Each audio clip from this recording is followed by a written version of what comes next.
And what about the recent law that they passed in California where the schools don't have to tell the parents that the child has transitioned at school? They hide that information from the parents. Well, they're just letting those children be free, you know, those ignored children But it's who just are looking desperately for a pathway to, what would you call it, inclusion and celebration. Oh, you're so brave. And then they're encouraged. That's and for then sure. They're given positive feedback. Yes, which definitely. is a real thing. Especially if they're alienated kids to begin with and who are unsettled in their identity. Yeah. Right, and aren't being guarded by anyone and are vulnerable. Right. Right. Right. Right. And yeah. And the parents are indoctrinated into this whole woke or ideology terrified. as well. Or terrified. Right. Yeah. Indoctrinated, or the Munchausen by proxy types who get off on the fact that they have a child that's such a burden, but are still really, you know, what would you say, bearing up nobly under the weight. And that is a very dark inclination that is well documented. Yeah, well, that's the devouring mother for you. That was what Freud warned about back in like 1880. Yeah, she's a little too close. You remember the witch in the Hansel and Gretel story? Mm-hmm. Yeah. Gingerbread house, that's a little bit too good to be true when you're lost. What's inside it? The witch that wants to fatten you up for her own delectation. That's the devouring mother. That's the maternal instinct gone mad, right? Everything good has the potential for pathology in proportion to its goodness. So Lucifer is the intellect gone mad, right? The devouring mother is the mother who's a little too close to her kids, right? Yeah, a little too close. Jesus, brutal, Joe. It's just brutal. So stunning how widespread it is. At least the UK is pulling back from this stuff, but they have socialized medicine, so they actually have to go on data. And Canada hasn't pulled back. Which is wild. Yeah, and but I think entirely that's true, predictable. Yeah. Most of the European countries have woken up, but I don't think it's going to slow it much because there's a huge underground market in puberty blockers. You know, I've talked to experts who figure that the ratio of people on black market puberty blockers to medically prescribed puberty blockers is at least 10 to 1.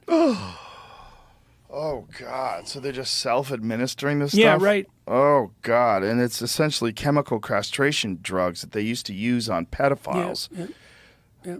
Oh, God. Yeah, that's for sure. I mean, that's what it is. And when you tell people that and they deny it because they don't know and then they find out, it is so stunning. They also don't want to know. Right. And no wonder. Yeah. Anyways, that's why we're trying to educate people. Well, Jordan, I'm very happy you're doing this. I really am. It looks amazing. I think it's fantastic. I'm going to try some of them. I'll try some of your courses. It looks exciting. Yeah. Well, do you want to go down a bit and I'll show you some of them. So we've got Brett and Heather Weinstein. So that's fun. Jonathan Pageau on symbolism in Christianity. That's excellent. James Orr, he's from Cambridge, lecturing on Plato. Marian Tupy on the economics of human flourishing. That's a very optimistic course. There's Brett and Heather, evolutionary inference. And is this available currently? It's up now, man. It's up now. Yeah. The greatest leaders of history. That's a great course. That's very inspiring. John Vervaeke, I really like John. He's so damn smart.